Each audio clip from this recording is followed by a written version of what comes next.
Picture an army so vast that standing at the rear you might not even spot where it begins. But this isn't just a line of marching soldiers.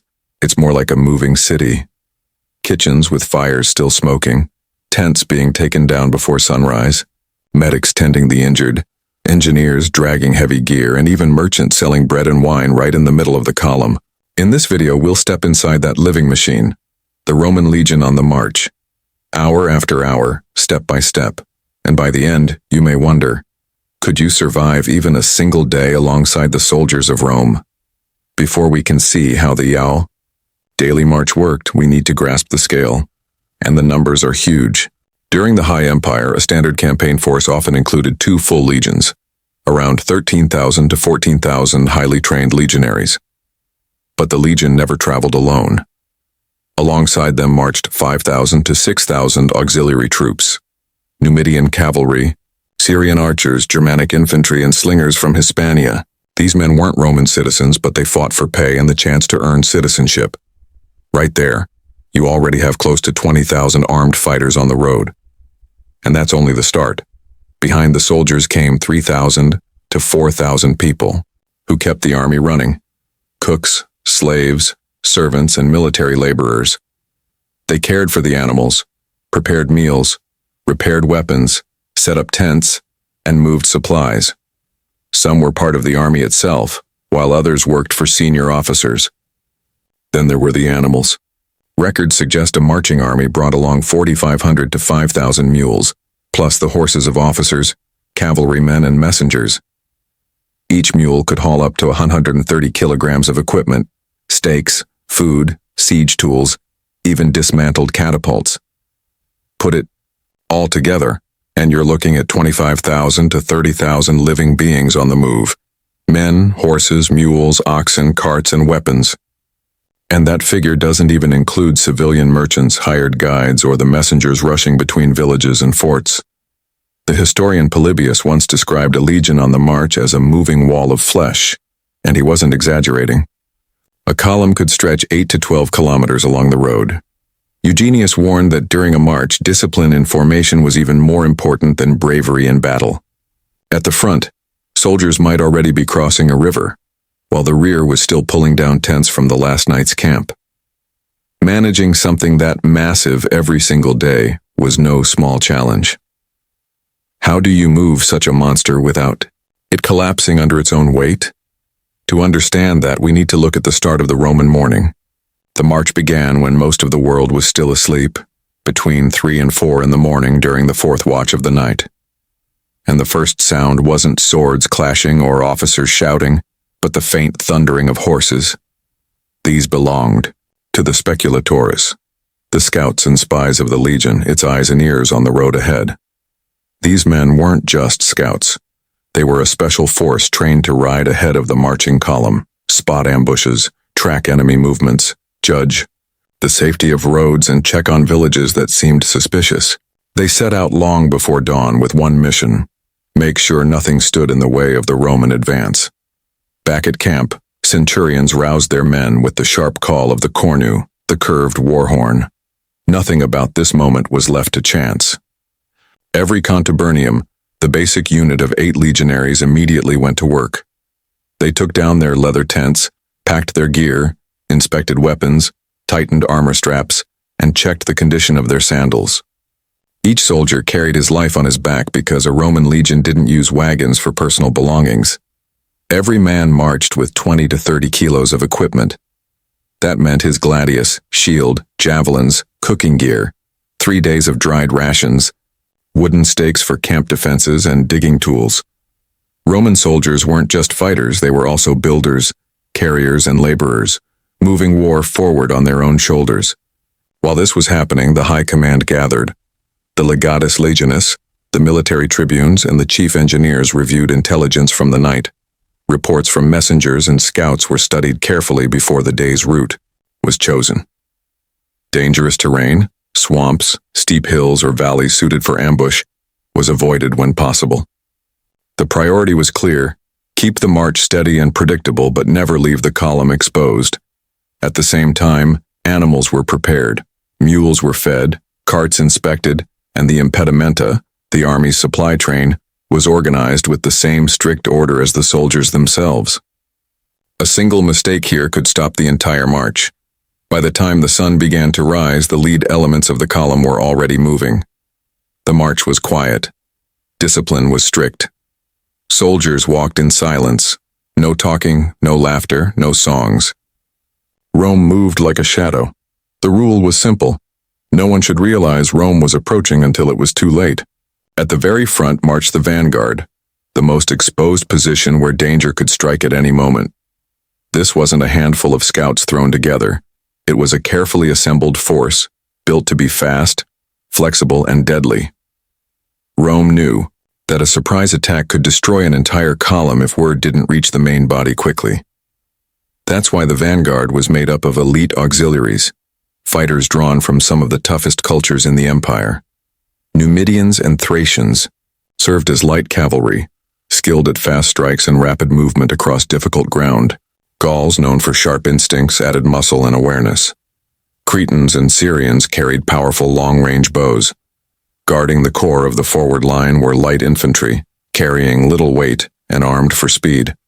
They could sprint, strike, or retreat within moments. Their job was clear: keep the road ahead safe before the main force arrived. That meant facing ambushes set by tribes, disabling traps made of logs, hidden pits, or buried spikes, searching through silent villages that might be hostile and clashing with enemy scouts whenever necessary. The vanguard's duty wasn't limited to fighting. It was also the legion's early warning system. In places like Germania, where dense forests blocked visibility, the gap between the vanguard and the main column could stretch up to 3 kilometers.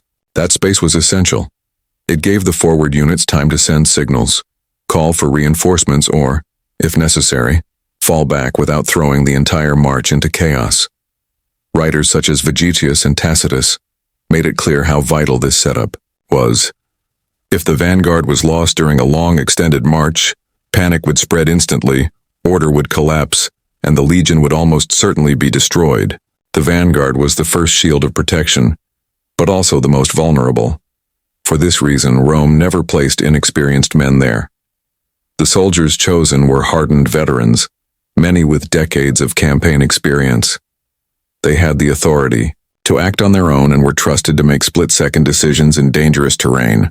Everyone knew their reality.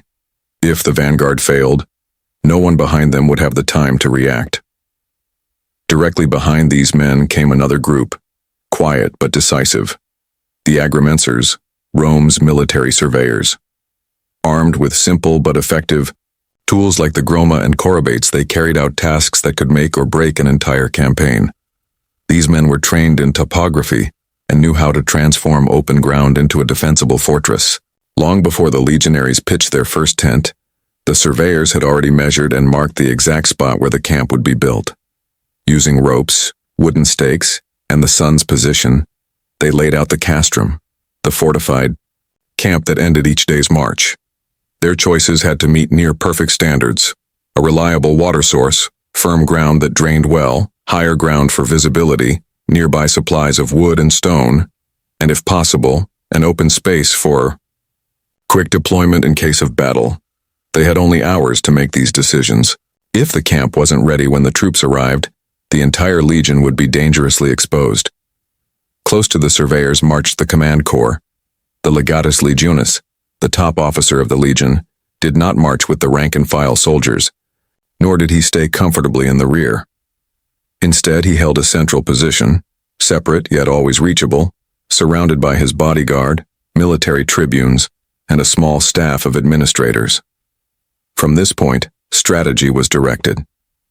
The legatus reviewed scout reports, decided on route changes, and issued last-minute adjustments for terrain, weather, or enemy movement. Orders spread outward with speed.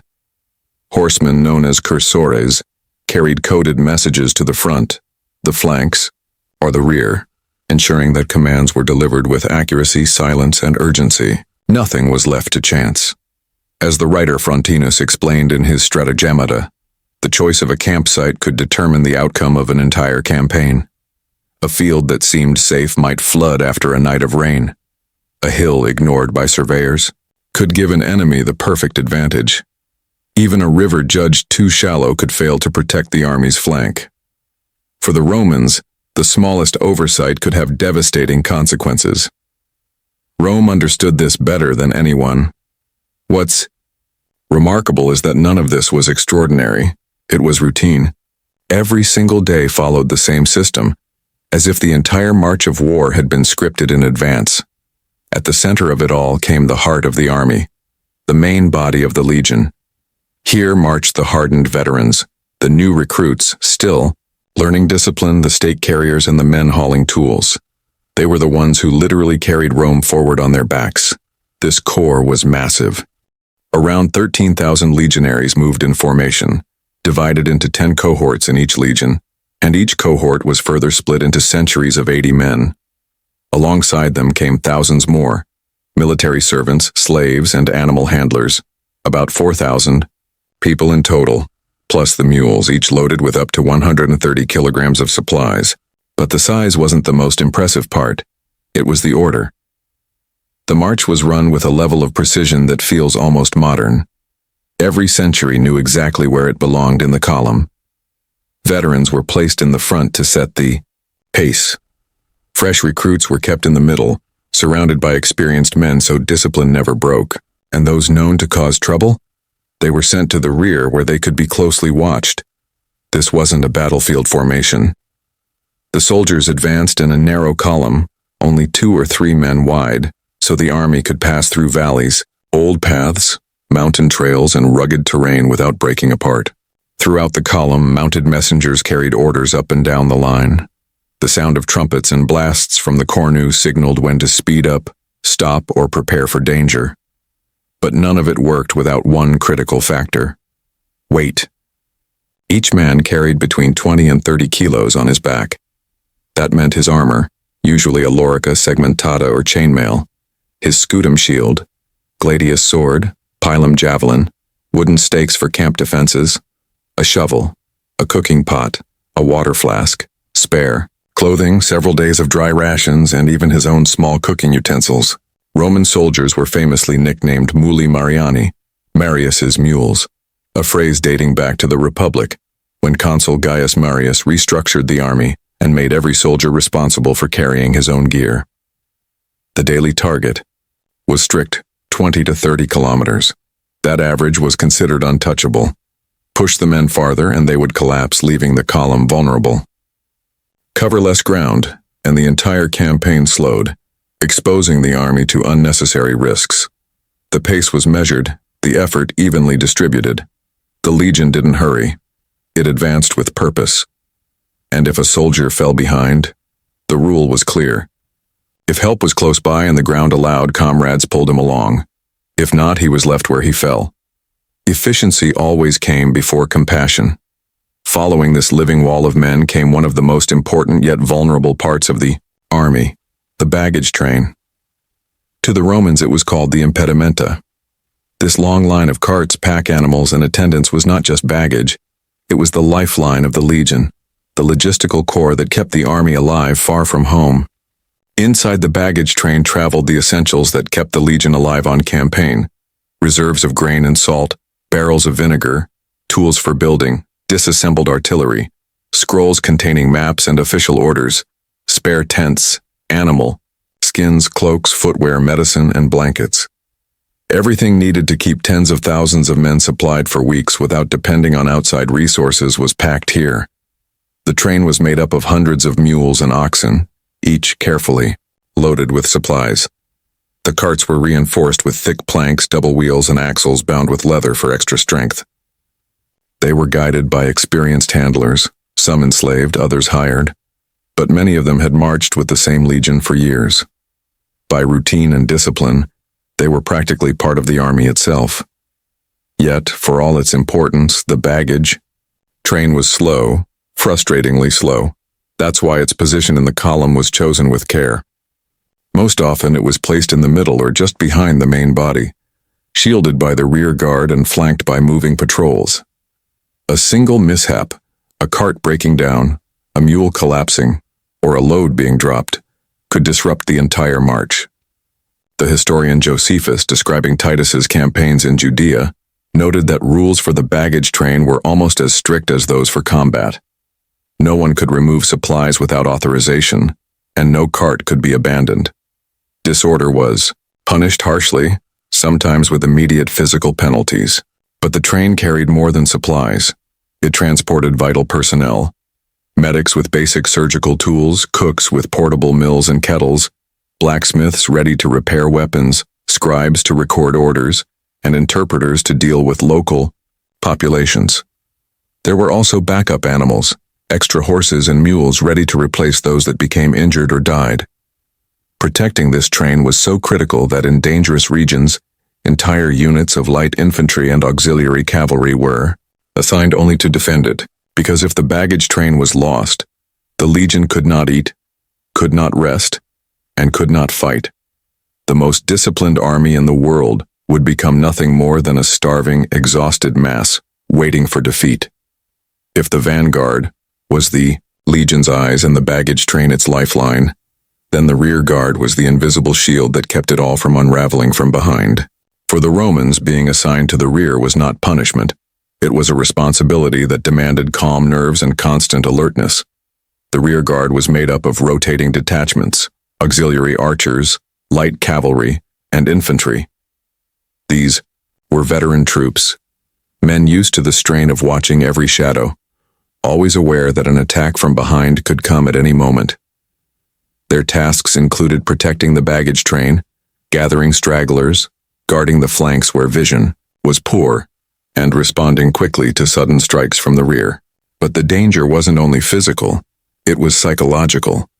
Even a small skirmish at the back of the column could set off panic.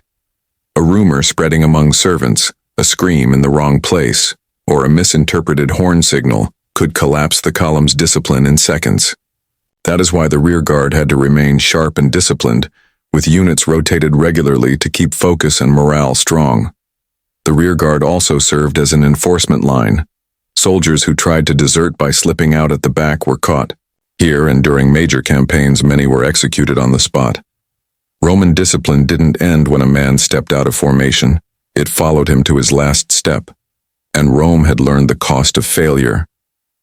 The disaster in the Teutoburg forest in 9 AD showed the consequences more brutally than any lesson before.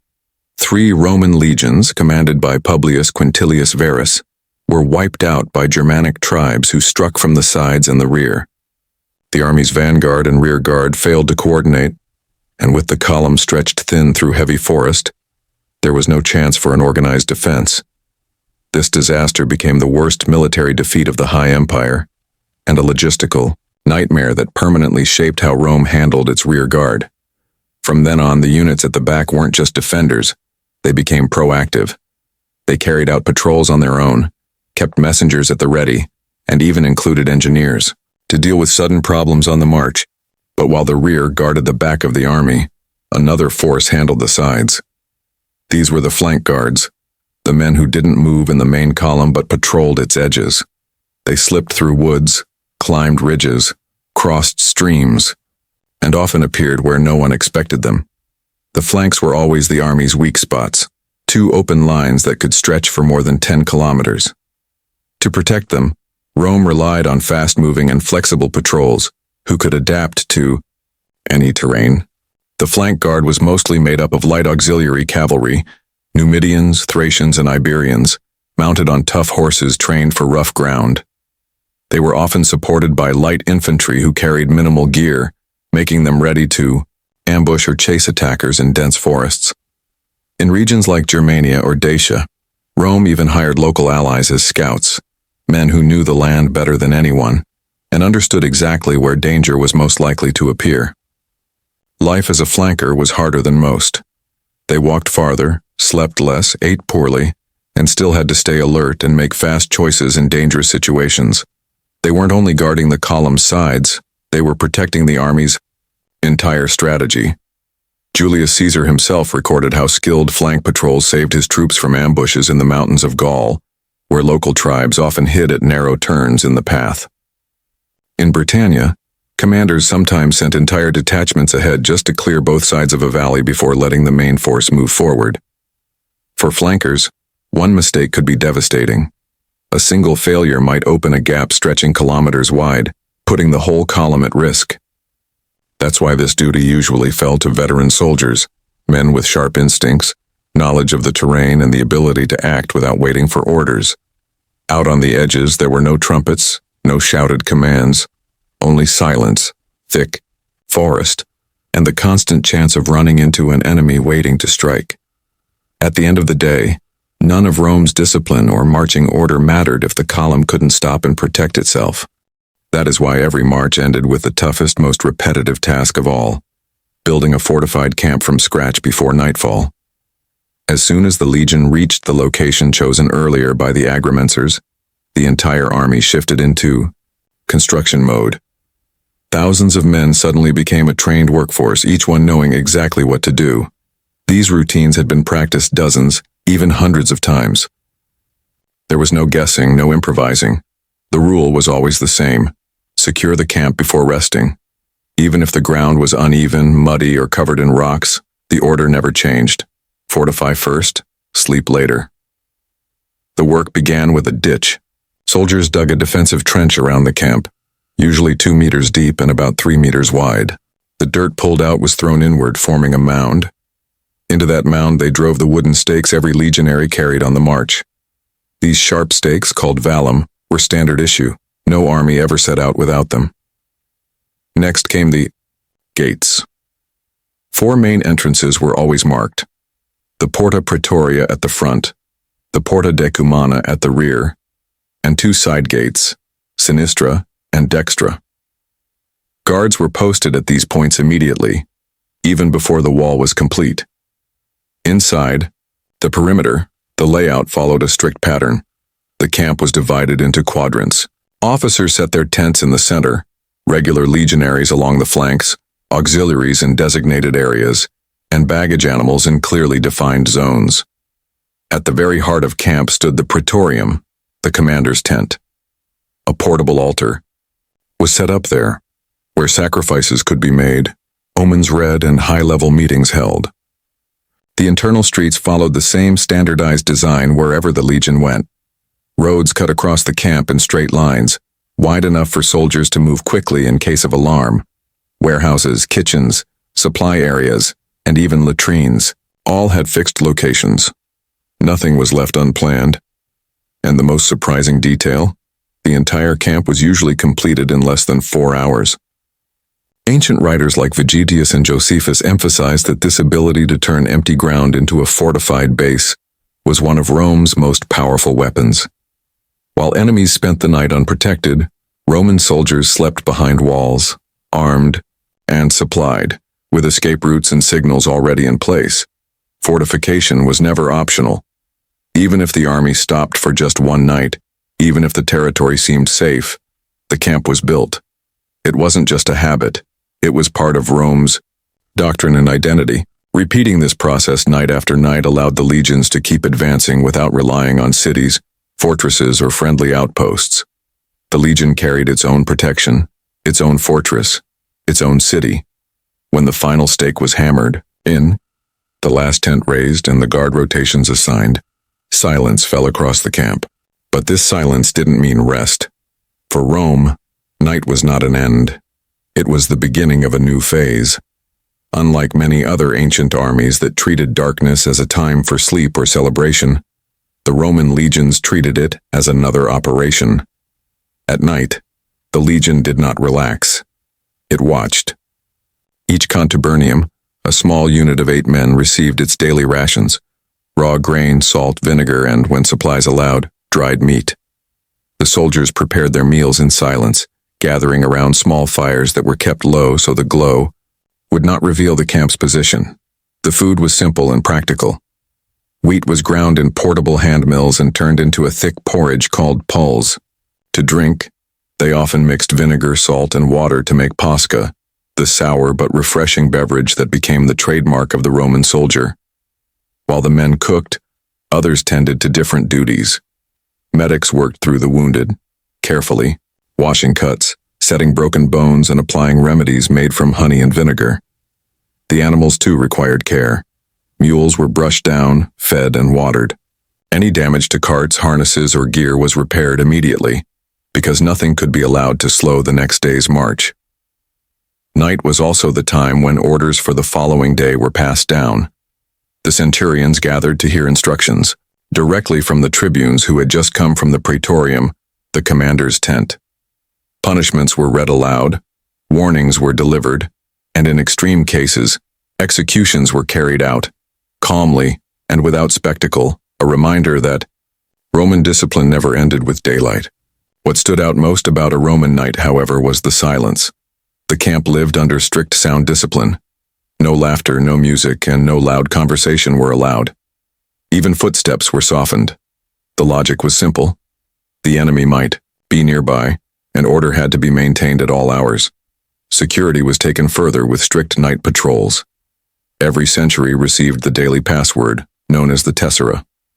Soldiers on watch had to present this password at checkpoints during their shifts. Guard duty rotated every 3 hours, staggered to prevent exhaustion. The consequences for failure were severe. Falling asleep at one's post was punished with death, carried out by the sentinel's own contubernium through stoning. Brutal, but effective, ensuring no one forgot the stakes. Even while resting, soldiers were never unprepared. Each man kept his shield close, his gladius at his side, and his sandals ready to slip on in seconds. Everyone knew where to run, which gate to defend, and what formation to take if the alarm was raised. Surprise belonged to Rome, never to its enemies. And so, over the course of 24 hours, what looked like an ordinary march revealed itself as something far greater, a system of survival and control. Every move was planned, every task rehearsed, every moment designed for order and advantage. The Roman legion was not only made of soldiers, it was built on discipline, planning, and a doctrine so efficient it could turn any patch of foreign land into an extension of the empire. It was all at once a machine, a living body, and a portable city. By day it advanced like a mechanism, and by night it stood like a fortress.